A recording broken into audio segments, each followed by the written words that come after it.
Le vieux monsieur Scrooge n'avait depuis longtemps aimé rien ni personne d'autre que son propre argent.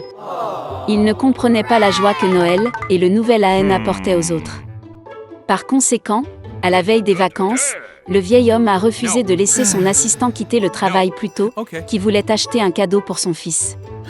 Monsieur Scrooge a même refusé l'invitation de son neveu de célébrer Noël avec sa famille et a également refusé de donner de l'argent pour aider les enfants dans le besoin. Le vieil homme ferma son bureau tard dans la soirée et rentra chez lui. Et puis, dans sa chambre, des choses étranges ont commencé à se produire. Un vent soufflait de quelque part, le tonnerre grondait, et soudain le fantôme de son compagnon, décédé à Noël dernier, apparut devant lui. Monsieur Scrooge avait très peur et ne comprenait pas ce qui se passait. L'esprit a dit qu'après sa mort, il a été puni pour ne pas faire le bien et ne pas aider les gens de son vivant. Il ne voulait pas que le vieil homme subisse le même sort. Il prévint donc Scrooge que 3 autres fantômes lui rendraient bientôt visite. Après ces mots, l'esprit a disparu. Le vieil homme a prétendu que rien ne s'était passé. Mais bientôt, le fantôme d'un enfant est apparu devant lui. Monsieur Scrooge a été abasourdi parce que c'était l'esprit de ces dernières années. Le fantôme les a transportés comme par magie dans le passé. Le vieil homme se voyait comme un petit garçon dans la ville où il est né et a grandi. Il décorait le sapin de Noël et il s'est beaucoup amusé.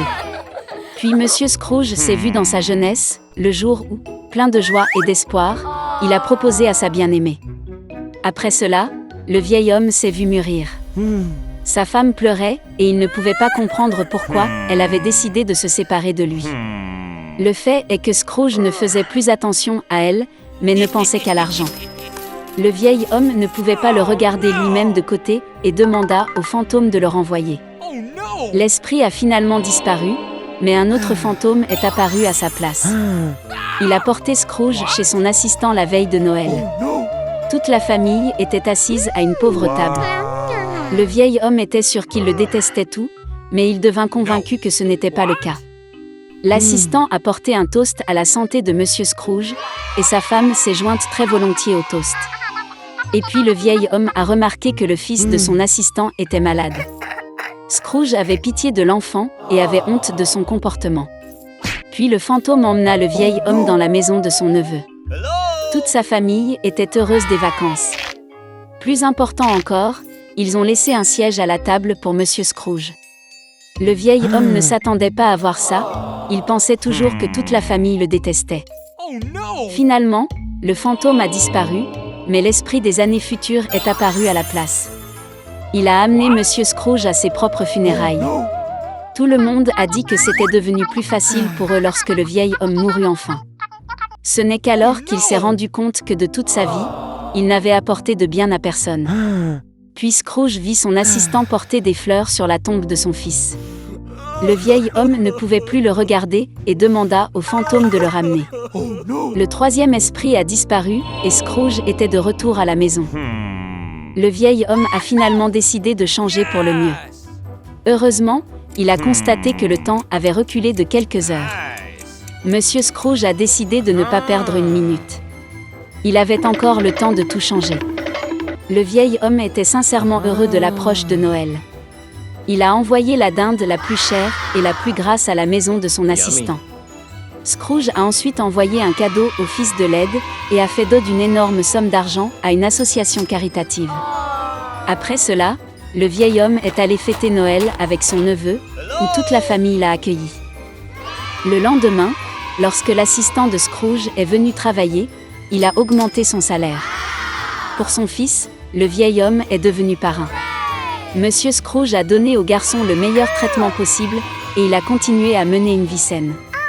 Depuis lors, le vieil homme radin est devenu la personne la plus gentille et la plus généreuse de la ville et a gagné l'amour et le respect universel. Il y a longtemps, dans un village éloigné, vivait une pauvre fille, Karen, avec sa mère. En été, elle devait marcher pieds nus et en hiver dans des chaussures de bois rugueux, qui lui frottaient terriblement les pieds. Et puis un jour, la vieille cordonnier a cousu des chaussures Karen à partir de bouts de tissu rouge.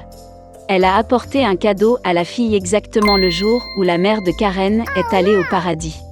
Et la pauvre fille n'avait pas d'autre choix que de mettre de nouvelles chaussures pour les funérailles. Bien que les chaussures rouges ne convenaient pas du tout au deuil, Karen n'en avait pas d'autres. À cette époque, une grande vieille voiture traversait le village, dans laquelle se trouvait une dame importante.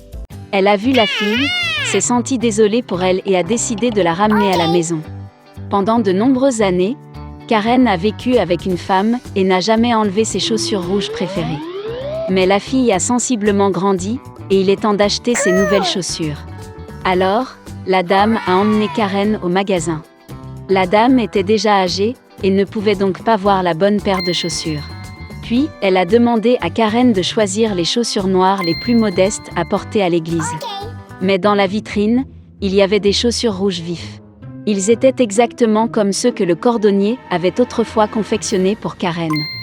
Et ainsi la fille a dit à la dame qu'elle avait choisi les chaussures les plus simples, et la maîtresse les a volontiers payées. Dimanche est venu, et la vieille dame a ordonné à Karen de se préparer pour l'église. La maîtresse a dit à la fille de s'habiller modestement, et avec retenue. Mais Karen voulait tellement mettre de nouvelles chaussures qu'elle n'a pas pu résister, et est allée à l'église avec des chaussures rouges. Et tous les gens du service de temps en temps regardaient les pieds de Karen. Après le dîner, la dame a appris des gens que Karen était venue avec des chaussures rouges. La dame ne pouvait pas supporter la honte et a décidé de rentrer tôt chez elle. Mais un vieux soldat les attendait à la porte de l'église. Il s'inclina profondément devant les dames, vit les chaussures rouges et commença à les féliciter comme jamais auparavant. Karen a dansé avec délice. Et puis ses jambes ont commencé à danser d'elles-mêmes, comme si les chaussures avaient une sorte de pouvoir magique. La fille avait peur, elle voulait se débarrasser de ses chaussures, mais elles étaient serrées. Les chaussures étaient fermement attachées à ses pieds. Et Karen devait danser. Elle a dansé à travers les champs et les prairies, sous la pluie et par temps ensoleillés, de nuit comme de jour. Et puis, une nuit, la fille s'est retrouvée à la lisière de la forêt. C'était sombre et effrayant tout autour.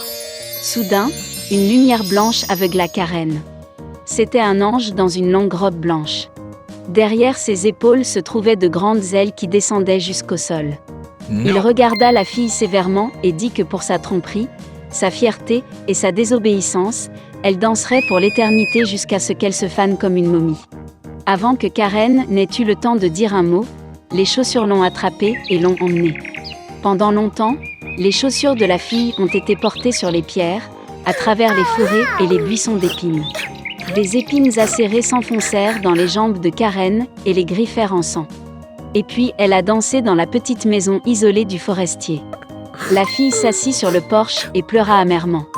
Elle a réussi à se repentir de sa désobéissance et a surtout voulu s'excuser auprès de la dame.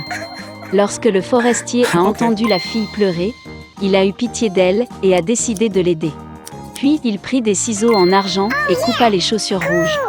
Karen était ravie de pouvoir à nouveau contrôler ses jambes. Maintenant, plus que tout, elle voulait rentrer chez elle. La fille remercia le forestier et lui présenta les vieilles chaussures en bois de sa fille.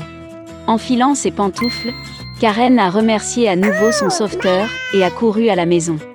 Alors, elle a couru à travers les champs, se frayait un chemin à travers les forêts jour et nuit, jusqu'à ce qu'elle voie les contours de sa maison. Puis la fille rassembla ses dernières forces et se précipita vers l'entrée.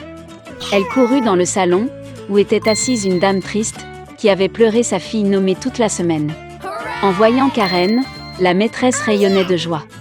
La fille se jeta dans les bras de sa nourrice et commença à s'excuser de sa désobéissance. Bien sûr, la maîtresse a pardonné à Karen et la fille a promis de ne plus jamais tromper personne.